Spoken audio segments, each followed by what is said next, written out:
Hey, welcome to Dollar Reviews, guys. We already did our Star Wars Force Awakens review. It ended up being really long, so we kind of cut it off where it was. It's It's the like an whole hour saga. long, yeah. Yeah, so it's, all 7 episodes plus like a talk about the VR stuff from the app.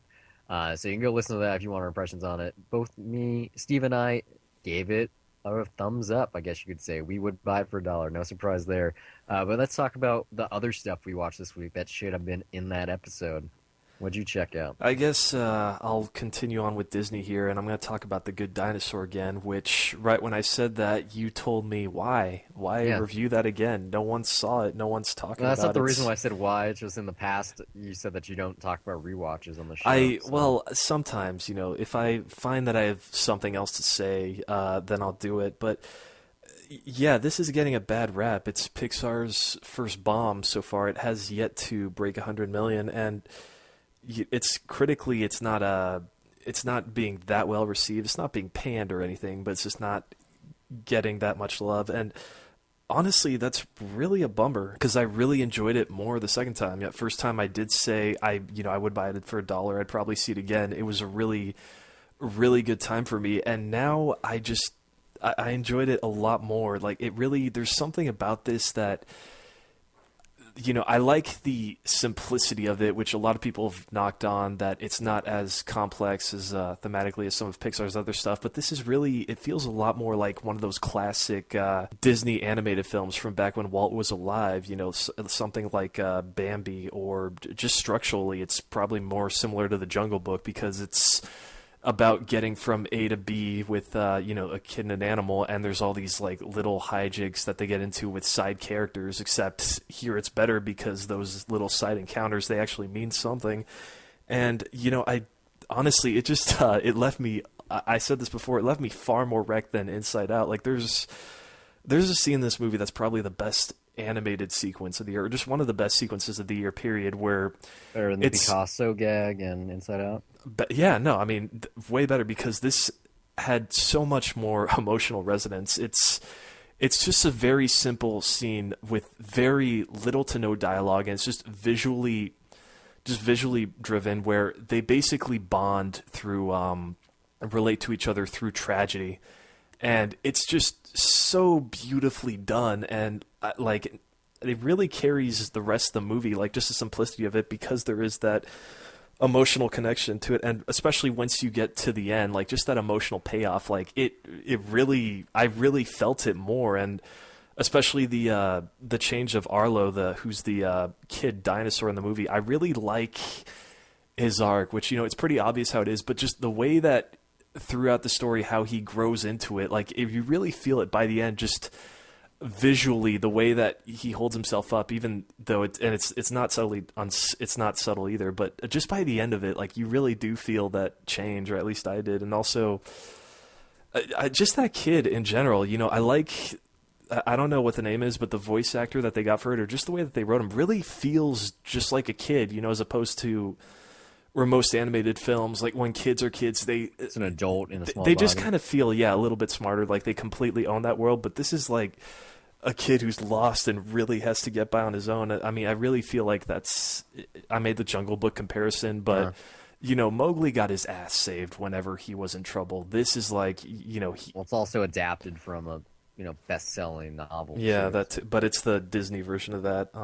Even still, I mean, still Richard Coupling, yeah. Yeah, But I mean, I don't know. I think the reason I haven't seen it, I plan to when it comes to home video, hmm but I just think the reason it didn't do well is because of burnout from so many animated features, and not all of them for kids. Like Animalicia, Hotel Transylvania 2, which I'm going to talk about in a second here. The Peanuts movie came out right before Good yeah. Dinosaur.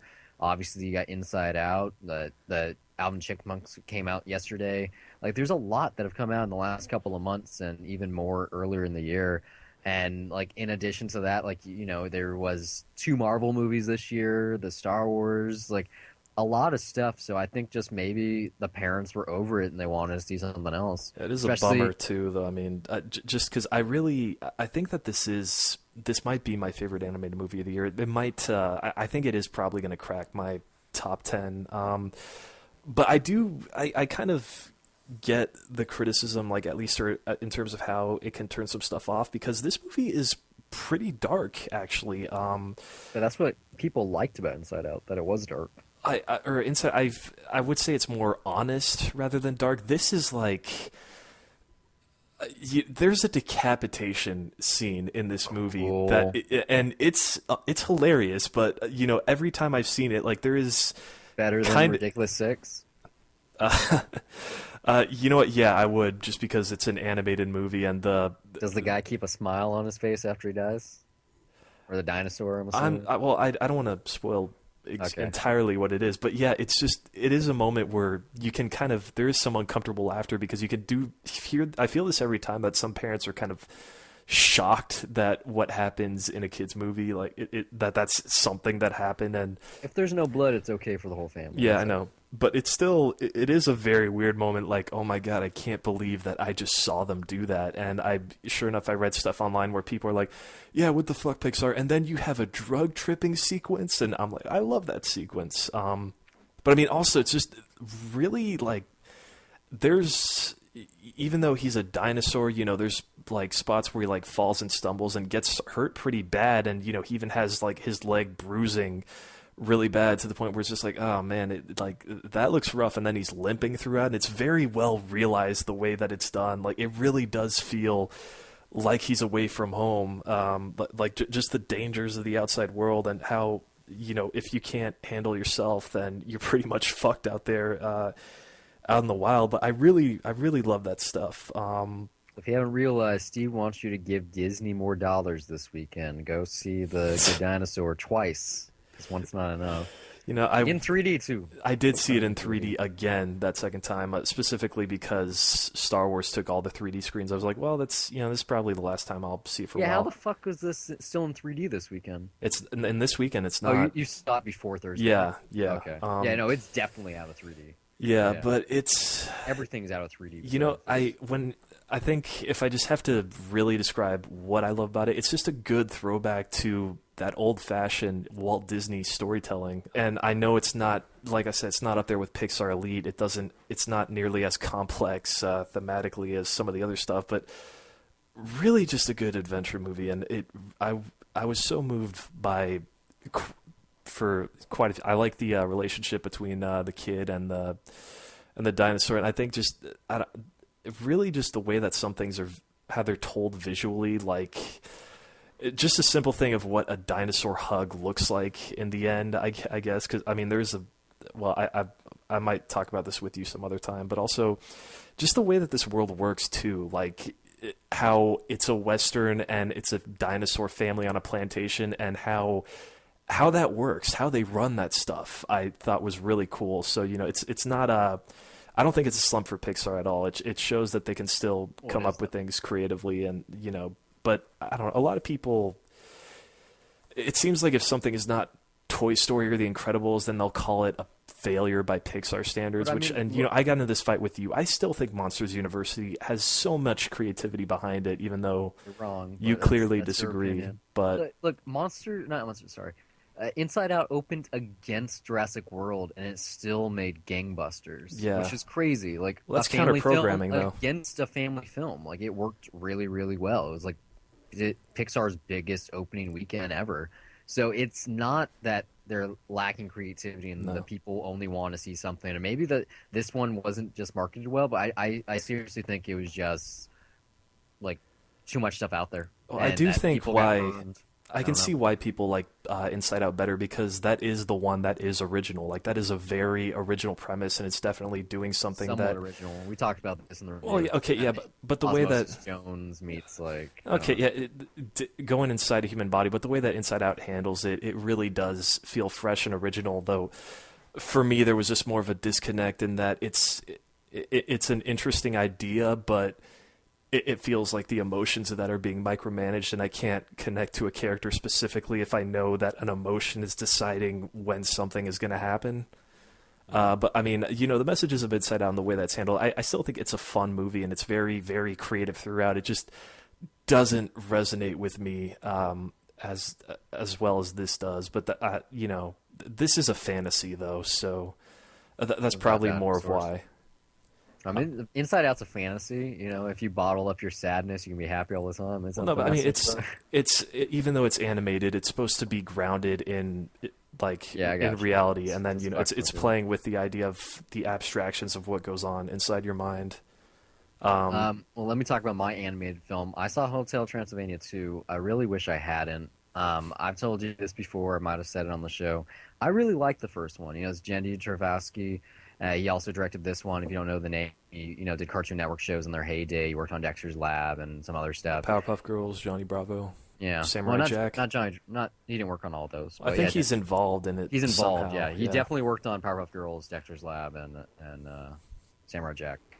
I believe he's working on the resurgence of that. But anyway, despite having the entire cast back and some new additions, notably Mel Brooks, who is pretty good in this, even though it's really weird, it just totally unnecessary. The plot time covers like 6 years, all the way from. Did you see the original? Yeah, Okay, so this covers their wedding all the way up until their kid's fifth birthday. So you're looking at like 6 years here, mhm. and it's very fast. And most of it's when he's 5 or about to be 5, but it's just like it's not necessary. Like this one is totally the hi, you liked our movie. Let's make one more for kids. It's not about teenage romance. This one is actually about a kid. And it just like it has a message basically about civil rights. Like it's about like the same thing, like monsters accepting humans, but it wasn't good. It wasn't funny. I hesitate to call the first one funny, but at least the premise was original and you didn't know what was going on, like with the hotel and there's some hijinks there. And this one doesn't have that at all. It's kind of like Grown Up 2, where it's like that's literally go Despicable Me to. too. I didn't see that. I don't. Did I? Did not see that. But no, I'm talking like literally Grown Ups 2, where they go to camp. They like take his grandson to like the camp where he learned to be a vampire. It's really weird. It's like summer camp for vampires, and like there weren't many gags that worked. Like it wasn't fun. Like there was Sony electronic product placement in it. Like I saw my cell phone in this movie, even though they were CG characters using a CG phone. It was bizarre. Like why would you put CG product placement Is this Happy Madison production for both of these movies? for Because I know this that and Ridiculous Six? no, Or for just Hotel Transylvania. Because I I know don't think so. I think it has I that could Adam check. Sandler gang in there. Oh So yeah, they totally are. But I think it might just be Sony Pictures Animation. Let me double check that. I'm curious if he's got to be creatively involved in that Oh yeah, somehow. he co-wrote it. I know that. Yeah. Okay. So it's definitely it has that Happy Madison vibe, I guess, no matter what. Yes, and it's not a good one. Like it, I don't know. Like I before I watched this, I was like, oh, I've seen a lot of the films of his this year besides The Cobbler, which I still want to see for some fucking reason. And I was like, this is like the last one. No, this was not Happy Madison, even though Yeah. I don't think he produced. He just helped co-write the script. But like it's not good. Like it was hard to watch. It was a waste of time, to be blunt. Like, yeah, just don't don't spend money on this. Don't watch it when it's on cable, especially if you really like the first one, like I did, because you'll get burned on it. Well, I think for me, you're kind of describing the first one, which I didn't think was bad. I just I don't know.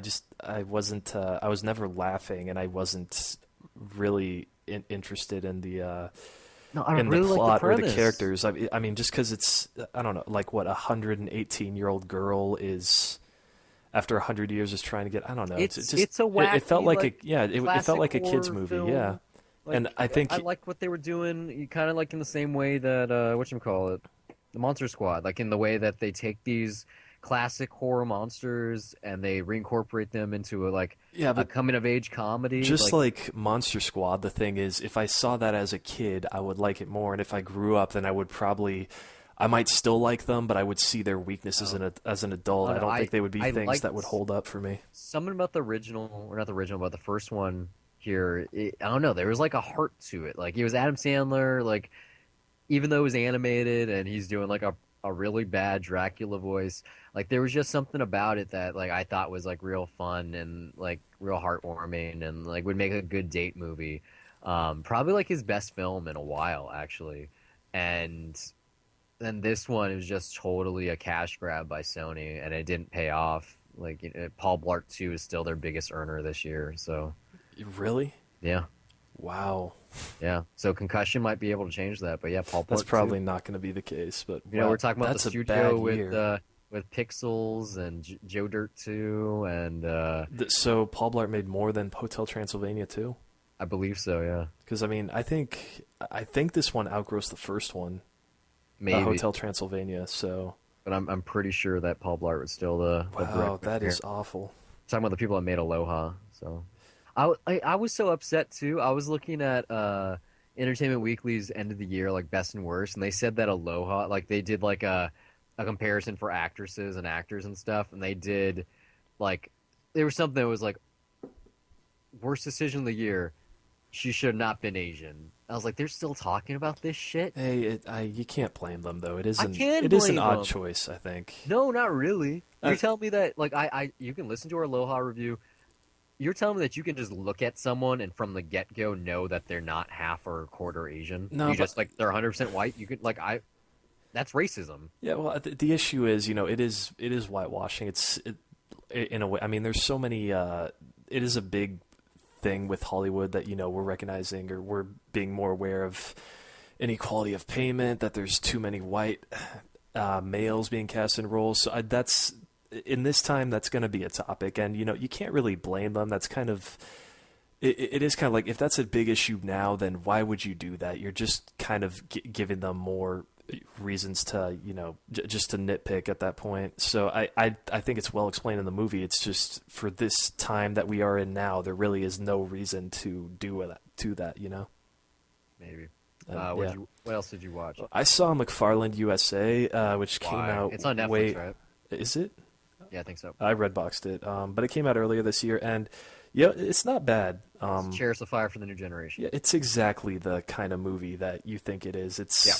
Yeah, I mean, it's a sports movie. It's a Disney sports movie at that. Has that formula. It's kind of similar to Glory Road and Remember the Titans in a way, in that you got a white guy coaching. Yeah, the Yeah. ragtag group of people who don't really like each other. They come Yeah, together even though- because of sports, and then they win. Although that's not the race thing is not nearly as big of a deal. Even though the fish out of water element is very obvious. They call him Blanco throughout. So.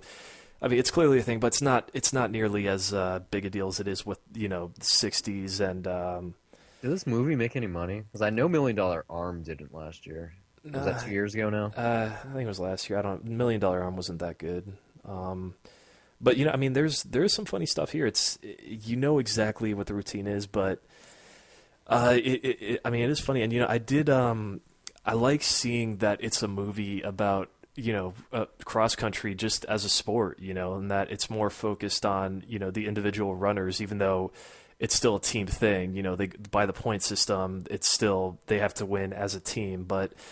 I don't. It was just. It was nice seeing it done that way, and I mean, also just for me because I ran track in high school. Like this is just something that put a smile on my face personally. Is that at the time that they start when the gun goes off, just that sound of the gun. How it's not loud like a movie gunshot or anything. It's just kind of like it's a normal shot, and then the sound of feet running on dirt like in unison at that point. I don't know why. Just it. I mean, good for them on the sound mix because they really captured what that was like and. That kind of put a smile on my face, but it's exactly what you're getting, but it's a solid rental or at the very least an airplane movie. I'm pretty sure it's on Netflix. Like I said, like I think I saw it through the streaming, maybe Amazon, but no, that doesn't make sense because they don't have a Disney deal. No, but you can rent it on Amazon Instant or Vudu for sure. Yeah. But I mean, I still think Disney should have stopped the sports movies after they did Cool Runnings. That's like the best one. That's so good. Okay. You're not. It's no Cool Runnings, but I do think on its own terms, it's a good. Wanna kiss my egg? It's a good, easy, comforting movie. I guess moving on from something that's also set in high school but is not a sports movie. I saw Paper Towns, which you really, really were advocating. One of my favorite movies of the year. Yeah. Really? Yeah. All right. Well, favorite teen movie of the year. So put it that way. Young adult. What I do think it didn't make that much money this year, which I do think is a shame. They pulled it from theaters really fast, or at least the theater I was working at. Like we didn't have it after like 2 weeks of it coming to release. Yeah, it was really bizarre. I think it made only like under 30 million or something domestically. It wasn't that big, and It's funny though because John Green, that's a guy whose books really those are Yeah, aimed at hot teenage takes. girls. And this is a movie that I For don't teenage feel, guys. yeah, like especially the geeks in high school that Hmm. just, I mean, I That don't fucking feel. Pokemon scene, man. That was ad libbed apparently. I mean, yeah, it's basically aimed at those guys that would be seeing Star Wars this weekend instead, but Not anymore. that's not who they marketed it towards. And although, how do you market a movie like this to those I think. guys? Have you seen the trailers?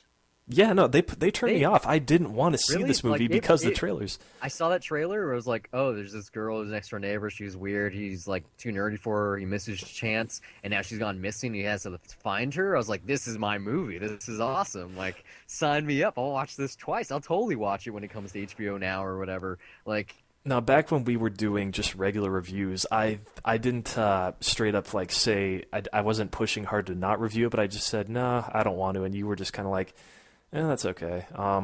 Honestly, because of that trailer, probably because of Margot, which just in that trailer, there's that moment where she's just like, "Look out there, paper towns, paper people." I'm just like, yeah, well, I I'm mean, not gonna be able to. once you realize I'm that not gonna she be is able to like deal with that shit. And she literally means nothing to the movie. She's like the MacGuffin. She's fucking Luke in this Star Wars. Like she's just the catalyst that needs to get the story going. see, And then after that, like it's about everyone else and their journey. that is the thing, though, is that I couldn't stand her as a character, especially before she runs away. Just all the shit that she's doing, the way that pranks. she's leaving notes, like with every other letter being uppercase, lowercase. Like, no, come on, you're not as unique as you think you are. Just shut up. And then she goes off. It's like, no, okay, you're not Holden Caulfield. Just stop it. Holden Caulfield's not fucking Holden Caulfield. What a pansy fuck. God, yeah. Let me go hire a prostitute, bring her up to my hotel room, and then talk to her and let her leave. And No, let it's her like, but pimp tries to it isn't fuck me about up. her. And even though while I'm watching, I'm just thinking, dude, just let her go. Like she'll do her own thing. She's fine, and Well, back up. she's really not that worth it. But I talked about this last week. Nat Wolff, isn't he great in this movie? oh, he's good, yeah. Like I Oh, feel like okay, I should retract that a bit. Because I did not watch this movie in English, so as far as how is, Fucker. hey, it's just what I do. But Stop doing the as- French dubs. I won't. That's my heritage. But look, when you watch dubs, you can't necessarily judge performance, but the lines are mostly the same that are given, and you can still see how the actors are reacting, even if you're not getting the voice. So everything did work pretty well. I mean, so just on that basis, there's nothing that felt off or out of place. Although I forget his name, but the short white kid, what's his name? The one who's like sick craze, but not really. Okay, I yeah, got you. in the dub, horrible voice actor because it sounds like a guy that's probably in his Deep 30s. voice, yeah, I bet. Yeah, and he- I don't know what the kid's voice is like, but I would imagine it would be higher pitched just because he's a lot shorter. Yeah, I mean, all the kids in this movie, like they were actually casted around the actual age. Like no one was over 20, I don't believe. Like they No. were pretty close to high school age, which is pretty rare. So Well, that's usually what we get now, except for I guess No, it's McFarland like- USA, where they got like they're like 30-year-old 30s. guys. Yeah.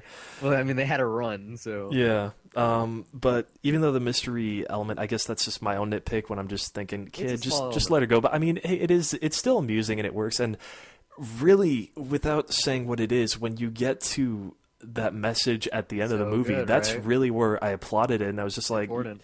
and it did leave me like at a point where I was just like, Plus you the know what, mon- this plus is, the music at the prom. yeah, I mean, it's like, that is a good message for kids in high school. And I mean, oddly enough, I do feel like, and I'm sure everyone's high school experience is different, but from almost everyone I know, like that is that realization is kind of something that it seemed like for the people become I an know, adult. they all came to at that exact moment when you realize, okay, that crush in high school, like, okay, well, this is over now. So Well, it's not even just about crushes. It's like well, it's other you stuff. become an adult when you realize that things like popularity don't matter. Mhm.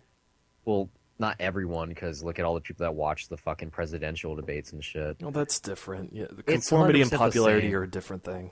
It's similar. You want to conform to what's popular. Something's popular because that's what everyone conforms Well, people to. want to be in the conversation, but I mean that's that's different. And there's nothing wrong with conforming to what's popular as long as you know why it is that you're doing it, as opposed to just being part of the conversation just for the sake of it. But I just thought, like, just the whole cat. I mean, you can't really say, but the whole cast here was really fun. I liked him, and like I said last week, like watching Fault in Our Stars, the fact that they recycle certain people like Ansel Okay, Elgort. what is he doing in there? He's just a gas station That employee.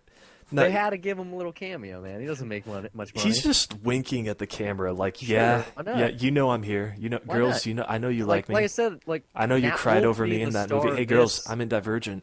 You like Nat me in that Wolff movie, had the don't you? Yeah. opposite thing here, so he went from the blind guy on the side to being the star. So it's like I think that was just them. Like I'm sure they're probably friends. You know, this is a weird thing, but I don't know what is it with John Green giving these people like very white rich names that make them sound like I don't know Well, I they're mean the movies, both of his movies are about rich white people, so it makes sense.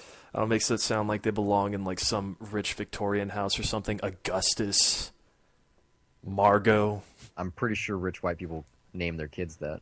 I mean, they're in Orlando. It's like the suburbs. It's not that nice, but I would assume that like Yeah, that's true. everyone there goes to Disney World once a They week. hype up like that one neighborhood, like, oh, it's a bad area of town. It doesn't look that bad. Are you kidding? It's Orlando. Okay, it's There's not worse Miami. places in Long Beach. Well, Long Beach is, a urban area, so Yeah. I would hope so. Uh, so would you recommend it? Is Oh my yeah, no, hype no. justified? I think it's a good movie. I don't like it nearly as much as you, but I definitely didn't feel Well, like my just time was wasted. I feel like really when it. I said this on Letterboxd, and it's a bit of a personal thing, but any movie that has me positively reflecting on high school, at the end of it, I think like that's a you good felt thing. good about Yeah. your watch, right? Like my thing was, I like most people out there, or if you don't know it, I'll just say it flat out. Like I love John Hughes, especially his Brat Pack coming of age stuff, and this totally felt like that to me without pandering. Like it wasn't going, hey, you like those movies? You'll like this one. It wasn't like that. It was just like it had a good heart. Like it was coming from a good spot. Like it had the same kind of music that was good, that fit the scene without like trying to sell records. Like I don't know. It made me reflect on high school without being mad about it. No, it's Like, definitely. I think the closest thing that this reminds me of probably was Can't Hardly Wait, which I no. know. No, I know that they're different, but it's. No. That's on my favorite films list on Letterboxd I right know, now, and right? that's a good pick, honestly. It's on I don't, Netflix. It's back on Netflix again. yeah, nice. I might have to get back to that at some point, but I don't know, just that idea, I guess, of hanging out Completely different movie. with your crush. Okay, It's from yeah, that I mean, perspective, a from little that bit. perspective, The I'm not saying difference that they're here is totally that similar, but their neighbors here are actually best friends, and they can't hardly wait. They've never had more than four words no, together. yeah.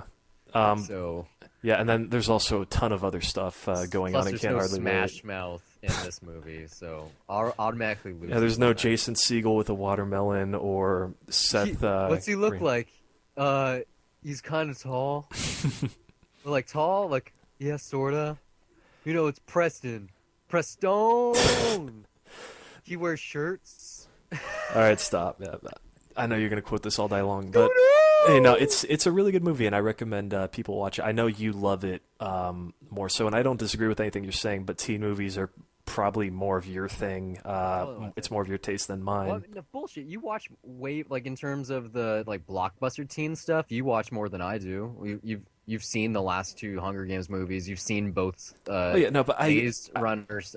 Like you see just as many. It's just I I think yeah, fair on the fantasy and side I like of the things. first. I like the first Maze Runner. The second one's not bad, but I do feel Hunger Games like transcends that. But that's a young adult dystopian adaptation. I'm talking It's about weird. like Like high school teen this movies. is what's weird. Like I loved reading young adult dystopian stuff when I was younger. Like when I was actually a teenager. Like I couldn't get enough. Like The Giver. That was like my book back in middle school, and I don't know. It's just like if I'm watching a movie, I'd rather see something that I can actually relate to. I don't want to see this fantasy element. Like they don't really make the straight up teen movie anymore. They kind of stopped. Like in the 2000s, they had so many and so many good ones. And yeah, they might have been adaptations of other films. Like She's All That is, it's fucking whatchamacallit. It's I'm losing my marbles here. No, It's yeah, I it's forget too. Pygmalion, which is or Oh yeah, better, yeah. I haven't better, seen She's All That, so a great movie. But like almost all Pygmalion's probably those, better. yeah. I like that play, man. It's the same thing. So Just the 10 things about I hate about you version. Yeah, Yeah. but it's Freddie Prinze Jr. Yeah, no, I So, mean, it's a thing that'll. I'm sure that we'll get more of these just straight up high school movies again I at hope some so. point. Because I mean, it's a decade thing or a generation thing. It always changes. I don't know, like especially Like, with. how many great high school movies can you say that there are from the '60s or '70s when most of them I really are mean, I in the haven't seen many '80s? movies from back then. Plus, Yeah, I mean, also the youth demographic didn't exist until Star Wars, so like the only they high didn't school make kid movie I could think of from the American '60s is probably Graffiti Splendor in the Grass, and then American Graffiti in the '70s. But movies, but there wasn't the teen demographic back then up until like the late '70s, early '80s. Like it was thanks to the first Star Wars and Empire, really, that it became a thing. Like when I think of teen movies, I think of the '80s. Like the '80s are dominated by the Brat Pack and teen movies, and not necessarily the ones I like. Like you can throw in St. Elmo's Fire in there, which I think is pretentious bullshit. But even college movies, they don't really fucking make college movies anymore. Like when's the last time we had like a Euro trip or something? I, Or not Euro trip, I mean road trip. Like a straight up just college road movie. Like everything has to be a blockbuster. And if it's not an action one with R-rated like fucks being thrown everywhere, then it's these teenagers killing one another. It's weird. I really hope it goes back. And as good as this new Star Wars is, and as much as it harkens back to that nostalgia and that feel good one for the whole family, kids are gonna have a good time thing. Like it's still part of the problem, and it was the original problem. well, we'll So go back. Every trends when they die, they tend to resurface at some point. can't wait. And it's been about 5 years. I mean, not 5 years. It's been about 10 years since the death of the high school movie. But every year or so, this one being the only one I got in recent memory, you get that special one. So I wanted the next movie, the one that I saw this week, the only other movie I saw. I wanted to see a couple of weeks ago when I saw, well, while we're young. I saw Mistress America. No Baumbach's no latest film. Um, I really liked it. His writing is a lot better than it used to be in this one. Like even from last year, even compared to his last, like there's in the later part of the film, like when you have lots of characters at the same time, there's like seven and they're all bouncing off each other. It's almost like Woody Allen dialogue. Like it's weird. Like it doesn't seem like Baumbach. Like it's not to be offensive, but pretentious, like fucking screenwriter director stuff.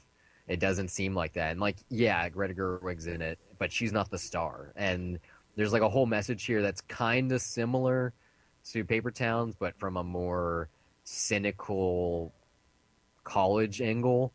But I really like what they did and what her character represents.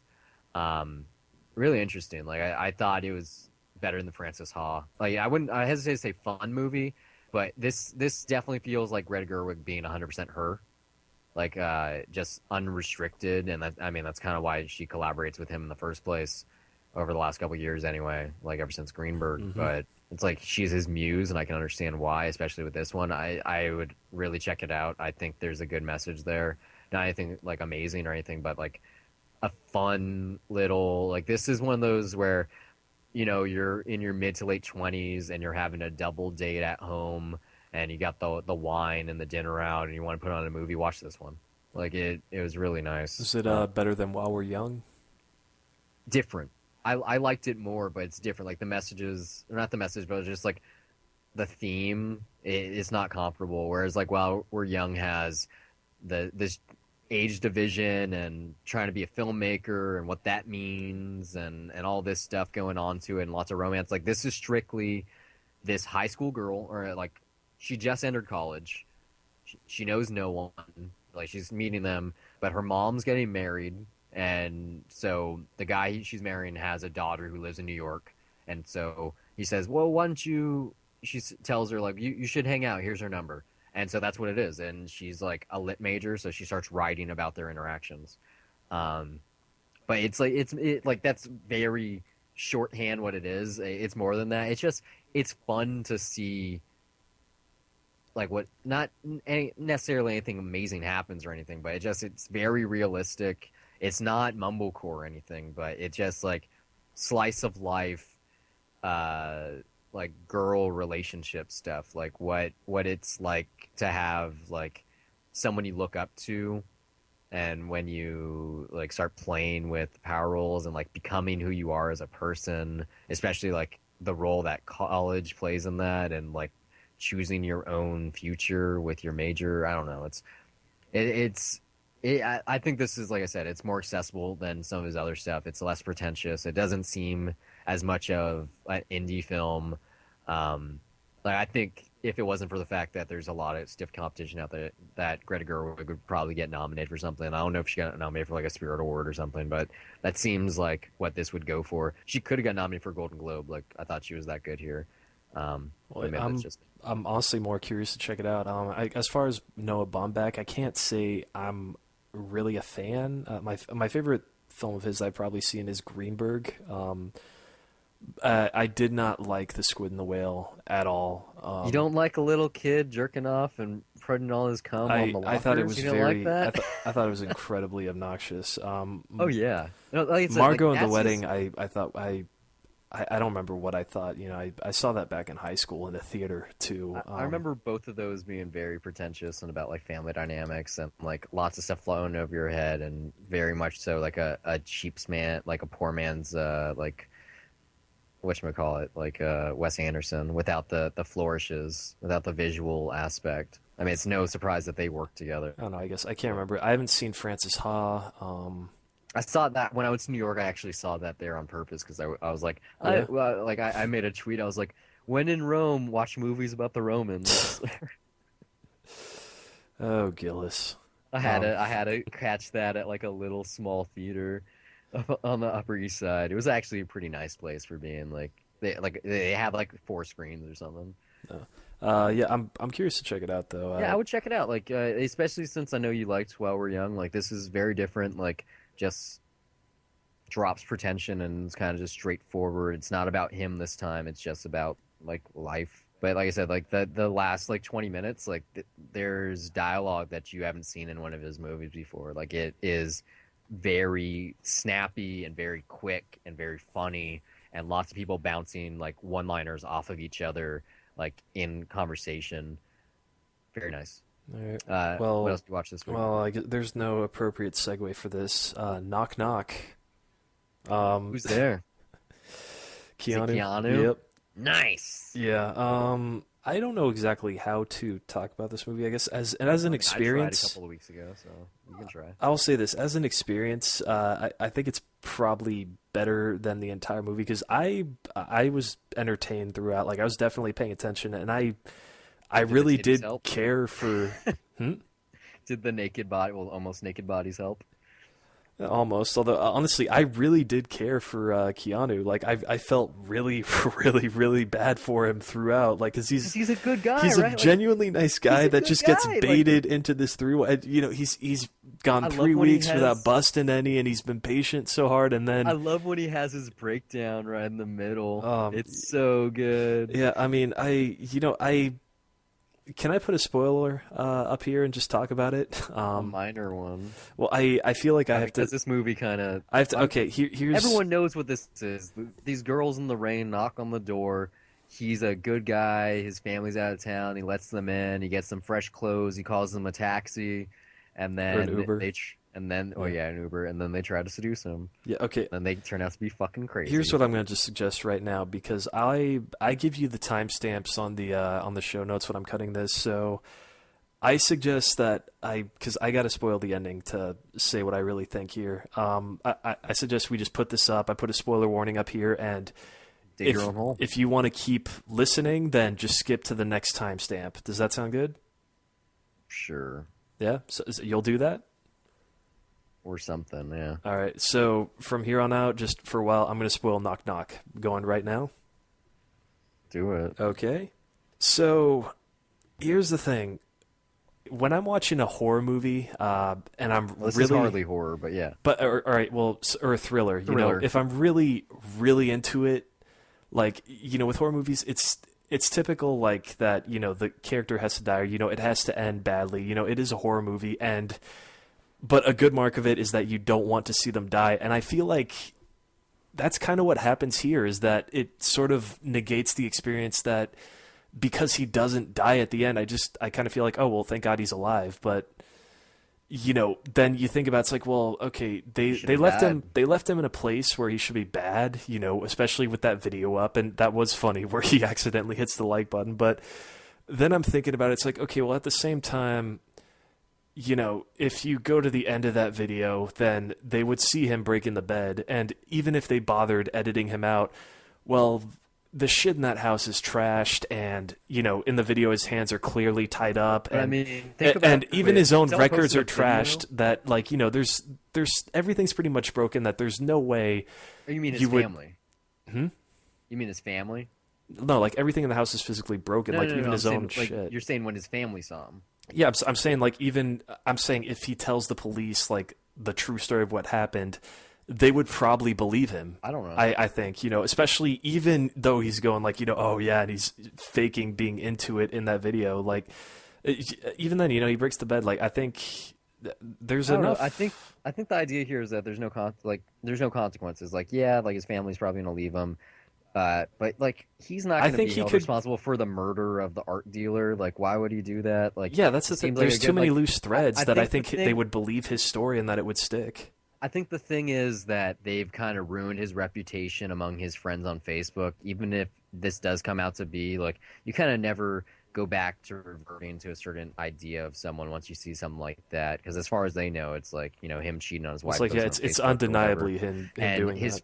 his family is definitely going to leave him, and that's all the girls wanted. They didn't want him to die. They didn't want anything. They just wanted to ruin his life, and they totally did. Like, you'd have to start over. For nothing else, you'd have to start his fucking record collection See, over. I think it would have been more effective if they did die, like just as a cautionary tale of, for the sake of a horror movie, of it doesn't matter how nice of a guy you are, you do this one thing and you're fucked. Like, I mean, that's how horror movies work. It's not horror though. I guess even though, okay, this is not a horror movie that's coming to my mind, but for example, A Serious Man. You saw that, right? Coen Brothers, right? Yeah. Don't remember it, but yeah. Okay, yeah, I mean, the end of that movie, he tries to stick to his guns. He's always trying to do the right thing, and then the one moment that he slips, Does he die? that he cheats, that he takes the money, the doctor calls and says, "Hey, I got the cancer or results of your something? test. You should come back." Well, can't you just tell me over the phone? Nah, you should come back. And then there's also a tornado that's heading towards the school of his kids, and that's basically it. The moment that he does the dishonest thing, then God intervenes and shit just goes down. So I can't think of another horror movie that's a good example right now, but that's just, I feel like it would be a more effective movie and a more satisfying experience if it ended in a way that just made me think that, rather than giving me the ending that I wanted at the moment, because Well, I mean, like I said, in a way, his life is over. yeah. He's still alive, but his life is over. And that, in certain respect, is just as bad as dying. I get the In sense some that ways, worse. I still feel like he could come out of it, explaining himself, and I don't know, his wife could very well leave him, like, absolutely, but I just still am left with knowing how nice of a guy this guy is and how good his marriage is. I'm still left with the possibility of, like, he could very well win out in this and keep his marriage together. Like, I still just get that sense at the end. So I think we gotta cut this conversation. well, yeah, we'll give you the timestamp on when to start again. But aside from that, I think it's a good movie, though. I think just as an experience, just as a home invasion thriller, I think it's really good. Well, it's kind of that. I mean, it's more just. It is home invasion, like, and If yeah, I had to there are pick a some genre, undeniably funny like- moments, and Yeah, I don't know. yeah. I don't know. I mean, what else are you gonna call it? It is home invasion. Oh. You torture someone in their own home. That's kind Sure, of, yeah. sure. Home Okay. invasion. I mean, like, when I think of that subgenre, literally someone like breaks into their house and then fucks with them, and then like this That's what they is did. literally opening your door. No, because they come back in the second day. They break into Oh, the yeah. house that second Yeah. time, so that I counts. saw it a while ago. I figured like they just. I remember that breakfast scene, which was really fucking weird, where they're like drinking syrup from the bottle. Like, fuck me, daddy. He was totally into the sex that first time. He was like, yeah, Well, I can't got away with it. honestly. Can't I blame him, felt right? I felt a little stiff at that moment too. I was like, oh god damn it, like, Right? Because he You when know he that tries to this is wrong, reconcile yeah. later when he's tied up, he's like, "You fucking took my dick out. You were pushing me in the shower. I told you. I called the Uber. I was It's like telling you the whole time. logic just I goes dried away your in that moment, clothes. man. I Like, let you take a shower. I let you do this. And this happened, and you wouldn't fucking do it. I'm a man, okay? Like, what am I gonna do? Like, you wanted to get fucked, and you liked it. man, as guys, we're all pieces of shit. Not I really. really, Like, it's the women are piece of shit in this that movie. too, but it's like you try so hard to be. That sucks, man. No self control. I'm not gonna lie. I might have done the same thing. That But makes me a horrible I person think too. no, that's the idea here that Yeah, most guys do the same thing, and that's the fact that exactly why. every other guy that they fucked with did the same thing, and they didn't have the And that's part of resistance that why he had. I feel like he should have died at the end, and that would have been a great cautionary tale for guys at that moment of like, hey, it doesn't fucking matter how good you are, you could still seriously fuck yourself over by letting this happen. Or maybe just the idea that no matter what kind of man you are, if a woman seduces you, then you're gonna fucking die. Is That's that what you're saying? it's rough, whatever way you think of it, but I think it would have been more effective, honestly. I don't know. I mean, I doubt it's going to be that effective to begin with. It's an Eli Roth movie. He's not really known for effectivity. It honestly could have been there, but they only At least sum it there's out. no fucking Madame Bovary They only sum up vampire the shit entire going on. point though in a couple lines, and clearly he's just going for fun exploitation. But I do think it could have been more. It had the potential there. I mean, I still want to see Green Inferno, so we'll see. Yeah, but oh, there's no good segue here either. But the last film of 2015 that I saw was Legend, and this is I want the to see this one. I know it's like 2.5 hours, though. yeah, it's kind of long. What do you call a double biopic? Is it the biopic, or you just like dash opic? I 'Cause don't, it's about two people. It's mainly there are two Tom Hardys in it, Yeah, but it is they're mainly twins. it's mainly about one of them, and it's mainly about not necessarily his kind of his their rise or how they improve rather. And one of them gets married, and sure enough, promises to like give his wife the great life and all that, but then things go to shit as he focuses more on business, and it's a standard gangster film really. Like we've seen this formula before, even though it's based on real life. It feels very formulaic, and there's I mean, nothing. the reason there's a formula is because real life follows that formula. Yeah, well, there's nothing that distinguishes it really from other gangster films, especially London-based gangster films. There is that Guy Ritchie feel throughout this, just in the way it's edited, just the sense of humor that it has, or even the goddamn voiceover. I mean, there's don't get me wrong. There's a lot of funny stuff here, especially from Psycho Tom Hardy, who plays Ronnie Cray, the Bruiser, the yeah. gay older brother that's psychotic. Just it really is a highlight. Definitely the most interesting character in the movie. But there's See Mad Max Psychotic, Zing. Shaking your head on that one. yep. It's okay. Yeah, it's over. All right, yeah, but yeah, it's the less interesting Hardy that we focus on, who is a nice guy at first, kind of like Keanu, genuinely nice guy that just ends up getting roped in too deep, even while he's married, and focuses more on that, and just kind of becomes a piece of shit as we go along. Spoilers for real life, by the way, if you don't. Wait, speaking of biopics about twin brothers, have you ever seen Dead Ringers? No. Check that out. Cronenberg. It's about, are they gynos? I believe they are, yeah. So twin brothers that happen to be gynecologists, and they like share patients without them knowing. That sounds really fucking weird. It's a Cronenberg movie, so yeah. Exactly, yeah. Legend's okay. It's not bad. It doesn't have that much unique to offer, which is kind of why it feels a little overlong, especially at like 2.5 hours. I think it might be a little less than that, but Yeah, I think it it's like does. 224. It does feel quite long, but there is some really funny stuff here. Especially like there's a Tom Hardy versus Tom Hardy fight that's really, really fucking hilarious. And I'd say all the stuff from Tom Hardy 2 or gay Tom Hardy. I guess that's a gay Hardy. I don't know what you want to call it. Mad Max, yeah. Yeah, who's the best character in the movie, just is fucking crazy, but also tries to be very, very polite, especially when he's talking to women. He's being a gentleman and everything. Have you seen Bronson? Have you seen Bronson? Oh yeah, Bronson's fucking weird. Has anyone seen that movie for any other reason to see him naked? Fans of Drive probably saw it. That's the reason I saw it. I was like, okay, it's Tom Hardy. I kind of know the name of this director, but I think most people have seen it because they know that you see his dick for like extended monologue when he's all bloody. Honestly, I completely forgot about that. How do you forget that dick was That movie was like traumatizing? years ago. I mean, I only saw it like a year Yeah, no, ago I don't remember Bronson that well. because it wasn't good.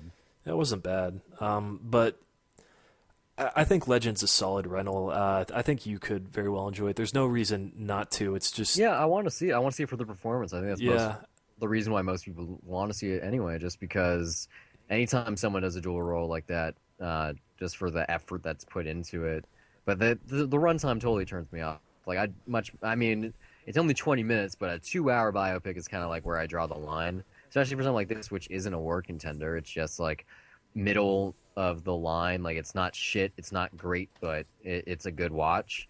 hmm It's one of those. Yeah, it's gonna come to Netflix eventually. I'll probably watch it when it's raining. Yeah, I mean, he definitely does a good job of distinguishing the two. It's not just as Clothing far as option. personalities. There's also physical features. Like, one of them has a bit of a different jawline, like bigger, more consistent teeth, whereas the other one has a bit more choppier teeth, and the accents are a little different.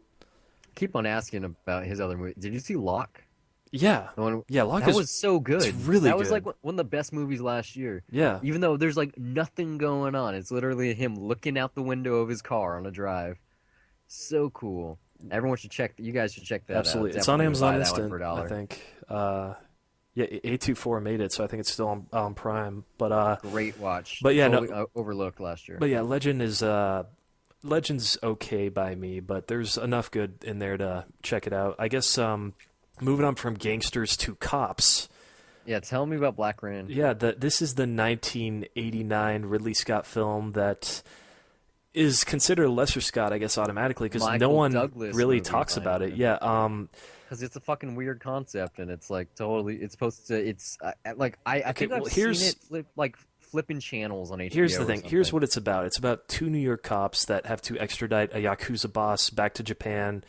And on the way, they end up losing him, and so they got to partner up with Osaka police officers to find the guy again.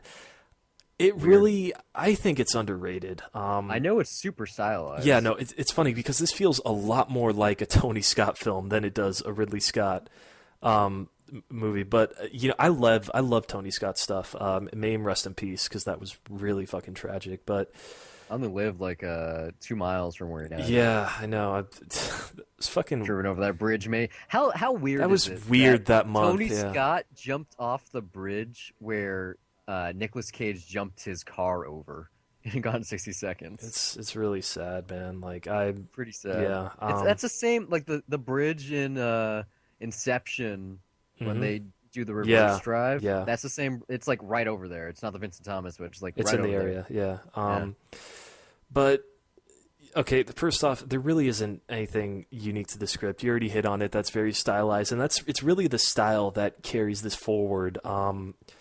But I like. Guessing it rains a lot and people are wearing trench coats and Yeah, they have guns. it's funny because they're really the way that the location is captured. Like this is shot in Osaka, Japan. It's beautifully shot. It really has a native sort of Blade Runner vibe to it almost, and Uh-huh. it's shot by Jan de Bont, who we talked about last week with I'm forgetting the movie, and that's a good reason. The Haunting, yeah.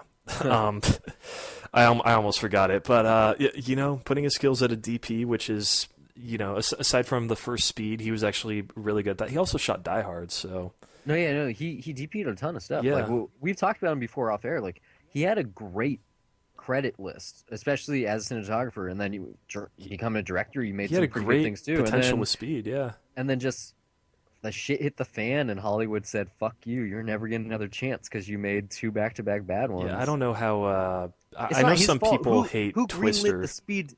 Why would someone greenlit a sequel to Speed without Keanu Reeves in the first place? And better yet, why would you think that like Jason Patrick could do Keanu? Because they had Sandra Bullock and because Speed was a popular title. They put it on a boat. Have you There's a seen that scene- movie? Yes, there's a scene I've where Willem seen- Dafoe is sitting in a bathtub with leeches on him. Okay, I've seen how that movie ends because it was on TV, It's terrible. I guess the characters here. Michael Douglas, does a really good job playing the hard ass. I know you want to hear that. He's the cliche bad cop, but he's got a ton of. He makes some really crazy racial remarks, but they're pretty funny. Like when they're looking at photos of suspects, it's just two Asian guys who's just like, "Oh wow, Which one's which? yeah, it's like, oh wow, look, two strangers that look alike. How amazing!" Yeah, no, he has some great one-liners. Andy Garcia that plays as partner, which is the fun-loving pretty boy in New York. Hey, '80s ladies, they like the shoes, man. This is like 1 or 2 years after Godfather Part 3. This is like really, really early Andy Garcia. I mean, he's just the fun-loving, partner. He goes into clubs in Japan, just takes the stage and starts singing like, when he gets drunk. That's the type of guy that he is. Look, it's a really, really fun '80s cop flick with a really, really unique setting. I really like the showdown too at this movie and on the fields with the motorcycles and just how that ends specifically, which I'm not gonna tell. I recommend you do see it. It's available on Amazon Prime though, and it's a fun movie. It's nothing great by any means, but I really just enjoyed it stylistically. It really feels like Tony Scott. Another thing, Hans Zimmer did the score for this. Really good, energetic score. Like it does feel dated in the way that things set in the '80s kind of do, but there's also a really nice modern vibe to it. And there's even one specific track that I could just hear it. That parts of the score for The Dark Knight recycled from this movie. It's funny because it wasn't during an action sequence at all, but it's much better placed in The Dark Knight. But I could hear that sound, and it was just really it was really cool. Like just give it had the movie has such good energy. Not one of Ridley Scott's best movies, but it's fun. And especially for Michael Douglas's one-liners, I think it's worth checking out. I think you would enjoy that. Maybe. And Did you see? I know you. I don't think you have HBO. Did you see Behind the Candelabra? No, I didn't. Check that out. I think it's on Amazon Prime now because of the HBO deal. Really good. Him and Matt Damon. He's playing Liberace. Matt Damon's playing one of his lovers. Like, really good. Like before he did Ant-Man this year, it was people going, "Huh, he still got it." Didn't know that. Yeah, but that about covers it. Did you? I watched. It's hard to say watched. Like someone has to create a term for this. Experienced. Okay, that's what I'm going to use here. I experienced a couple of VR things this week. I've been, playing around with my Google Cardboard in public, mind you. I was taking some like Google Cardboard pictures earlier. So I saw a couple, all of them by Jaunt VR. So I already talked about the Star Wars stuff I saw. One of them is like a promotion for the North Face. It's kind of like it's hard to even talk about this shit. Like you can't review it. Well, what was the experience like? It's like base jumping. There's some parachuting stuff, but it's like told like elliptically. Like it's not really cut. It's like here's a section, here's a section, here's a section. But it's like out in nature. I don't know where. And so it's like they're just walking, and then they start climbing this huge cliff, and so you can see this guy climbing this huge like. You don't know what it is. You're looking at him and you're climbing. You're like, huh? And then you turn around and you see just the fucking ground. It's all the way down there. And you look up, you're seeing the sky. You turn around, and then you see him just climbing, inching up. He almost falls off, and like he catches himself. And then he gets to the top, and then like the same thing, except they base jump off and parachute down. And it's like, whoa, like because most of the VR stuff out there right now, most of it is either CG or it's just like a stationary camera, like something random, which like segues perfectly into this next thing. It's called Kaiju Fury. It's not completed. I have like the 4 minutes that are out there. Like it premiered, I think it was at Sundance last year in their Next Fest, which was like a big thing. VR was a huge thing. Like Oculus was a partner. I'm sure it's gonna be really big this year. That's kind of where Jaunt got most of their funding. But this is a straight up kaiju movie. Like the actual story is horrible. It's the first thing that I've seen where it's a narrative experience. Okay, It's besides not the like Star Wars Pacific stuff. Rim or anything, or No, like okay, so you're cut between two different experiences. One, you're on like the streets of who knows where. Let's just say Tokyo, because it's a kaiju film. Um, and you got one monster who's like showing up and like climbing or whatever. And then it cuts back to this girl in an office who can't act to save her fucking life and is like talking over a radio for kind of story because they couldn't get another actor in the room. And she's like looking for stuff or whatever. So every once in a while, it cuts back to this kaiju. And so eventually, not only is he there, but another kaiju shows up, and your camera is in between them as they're making their approach to one another. So you're looking up. Like it's not just straight up at it. Like you have to tilt up because it's so huge, and be like it feels like it's there. Like it gave me chills. Like it was actually kind of terrifying, even though I was pretty aware that it was someone in a rubber suit. Okay, but even still, I was like, whoa, like this is happening, and like right after that happened, I actually like I watched that, and I after that I watched a couple other things, but I took the my VR device off my face and I was disoriented. I had to recalibrate where I was and like what direction I was facing and all these things. And I think it was because of how immersive this experience was, and this being like the first truly immersive one that I had. I think just because of like I don't know the size or anything, but just I don't know. There was something about it, and it was like both really, really entertaining and terrifying at the same time. I can't really explain it. Like maybe next time I see you, I'll let you play around with it. But it was like seriously like unlike anything I've done before. Even though I didn't do anything, I was just standing in my room. It's like I said, it is an experience. It's hard to like you can't criticize it because it's still in its infancy. Like it's they'll be like I said, oh yeah, she can't fucking act. Like not at all. And like the cutting doesn't make sense because you're going from one 360 3D realm setting to another one and back and then to the other one and back. And like I had to watch it twice because I like rewind and then I would play again because like I missed seriously I missed the action set piece because I wasn't facing the right direction. I didn't know it was gonna happen. um Just had your back towards it the whole time. yeah, Like that's you only couldn't happened even the hear first it. time. Like when I show people, like when I was using my cardboard earlier outside the theater, like when someone put it on the first time, I would seriously tell them like, It's like, no, no, face this way.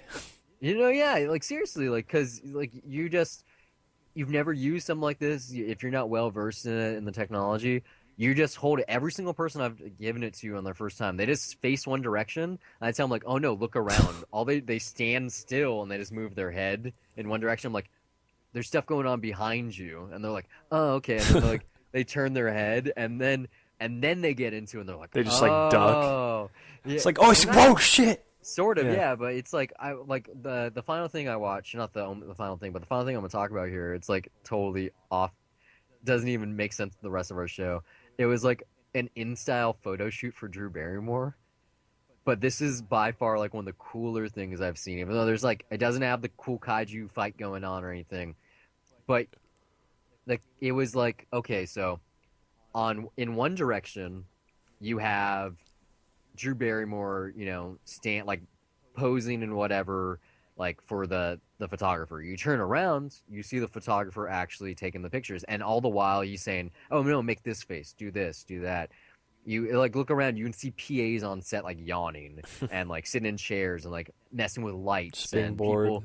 Yeah, Yeah. like it's like you're literally on a set, and it's not like behind the scenes footage. Like this is happening. Like the camera was in the middle there, and so you can pause it and look around, and like the detail is like crazy. And this is it's not even full HD, never mind 4K, and it's just like what?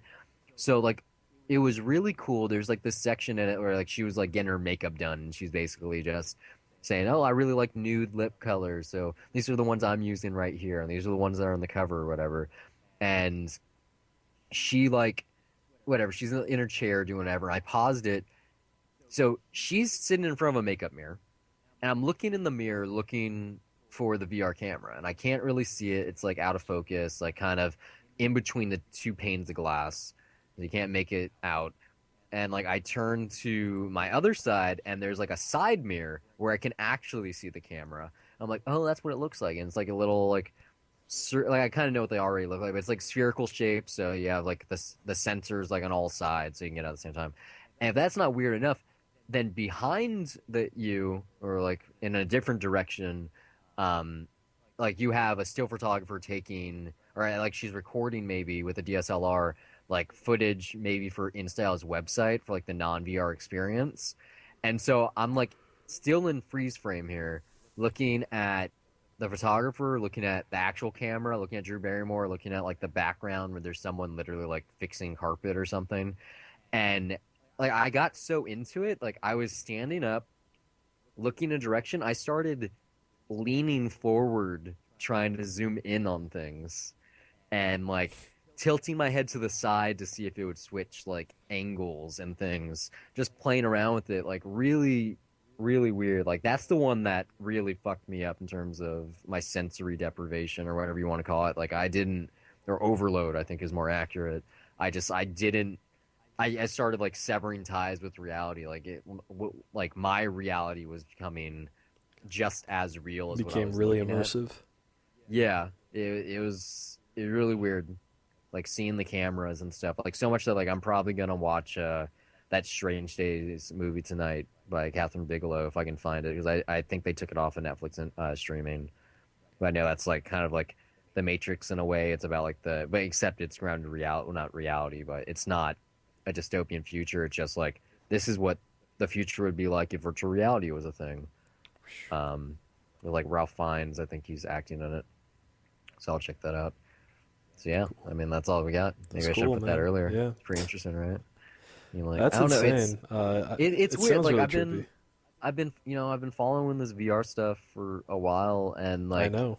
so I pace myself for the because I have like a good amount of stuff on my phone right now, and like like I did in fact like check out Gravity in 3D on my phone, and like I didn't watch the whole thing. I watched like the opening up until like the Sandra Bullock starts doing the cartwheels through How's that? space. It was good. Like it was really cool seeing that bolt flying and Batman grabbing it. That was cool. Like that it added a different Oh, aspect to the George film. Clooney. Yeah. Yeah, George Clooney. Yeah, that Batman. The other only actor in the movie, unless you count the, is he Asian? I think Indian or Indian? I He don't know. dies so fast. Who knows? Yeah. Who knows? I checked that out for a little bit, and yeah, it's definitely viable to watch a 3D movie or even a 2D movie on the thing because like the app I have like several of them. So one of them is like strictly just a media player and it's kind of lazy, but has like an okay interface. And then the other one, the one that I use, which is called a PS, what is it? It's VR TV free. There's a paid app too, which costs like $3. Um, so yeah, you can while in the app, you can switch between a flat screen, which makes you sit in like a simulated movie theater where you can like look at the ground, look at the ceiling, and look at everything. And like you can change it from like a movie theater to a cave, and like that's why there's a $3 option. There's like another option that I don't know where it is, like a circus or whatever. I don't know. And then there's you can make it so it's like a half dome, so you can actually it's like you're sitting like front row at a theater and you can look all around you, and then you can set a 360-degree mode, which I don't know why you would do it if you're only watching a 2D or 3D movie anyway. But like the options are there, and like it's pretty seamless. And like if they had Netflix available through it, which is supposedly a feature they're rolling out eventually, I would probably watch Netflix content on it, especially the 3D stuff. But like the app even has like the sync functionality where if you have like a media server at home, you and another person can sync up the movie at the same time so you can watch it together with these devices on your face. Doesn't sound that cool, but I'm sure if I had another one, I would do it. I don't know. It's hard, like I said, it's hard to talk about this stuff without actually playing with Oh, it, it sounds without like crazy, experiencing man. it. Honestly, like It really is like it's once they figure out how to do storytelling through the medium outside of video games because they already got the video games down like that's mhm. gonna Yeah, for that's sure. gonna pioneer the technology and make it accessible, but once they figure out how to make narratives with it because they have music videos like Muse has one and a couple other people, and like there's concerts, and I've talked about the Republican debates and all kinds of stuff is available through the thing. But like once they, whoever taps it, whoever figures it out, because it is such a confusing thing, even as a watcher to experience it. But like because you can rewatch it so many times to get a different angle or just to see something that you didn't see, it's totally gonna be like when sound film came out. Well, I think the big thing that's really going to be the breakout for it is sports. Yeah, well, That would be boxing. the big one. Yeah, like boxing and UFC. I think like, I try to watch some boxing stuff on YouTube, but it didn't work. Like that's gonna be huge. Like basketball, If because everyone you gets couldn't. great seats, yeah. Well, I mean, that's the Get thing them though. like a front row or third row You seat, don't yeah. want to be you don't want to be front row because then like for something like basketball anyway, because then you'd have to be looking left to right, left to right. That's a nice thing about watching basketball on TV. You're just looking straight at the picture and they get all the best angles for you anyway. But like something like boxing, like actually being able to go like to track it like you're in the ring with them because you could do that. Like you could just have like the way that they have like fly cams in football. You could do that with just like a dome right above the ring. Somehow like do some optical stuff so the image is flipped and it's right side up or somehow. I don't know. I got you. But like that makes sense. Or like put like a dome on top of their head, like they have to wear a helmet now, or so the camera's there. Or I don't fucking know. But this next year, it's gonna be interesting. I told you this. I tell everyone out there if you're still listening, go buy one. All you need is if you bought your phone in the last year and it's not a piece of shit, you have a somewhat recent phone, and it doesn't matter if you're Android or iPhone, it doesn't matter. Go online, you can buy it on Amazon. You can buy one for only like $10 with Prime. Like it's a cheap little thing that I seriously is worth more than its money, like 100 times over. It's just my 2 cents. But thanks for listening to either of these three episodes. We'll be back with our normal format next week. You can reach us all over the place: internet, dollar views, Twitter, Facebook, email, dollar.review@gmail.com, on our website, Sound very passionate dollarviewspodcast.com. about it. I mean, like, it's just recorded for what, like Yeah, I three know. I'm hours? tired too. I took a nap and I even got a still. lot of work to do tonight. Yeah, Yeah. it's on you, man. You wanted to record, you wanted to review the saga. It's on Yeah, you. hey, well, we got more content out of it. No one's gonna listen to it. They're like, I've already watched these fucking movies. Where they just spoiled it. I didn't know Luke. I didn't know Luke was Anakin's son. Fuck, man. Spoilers since 1980.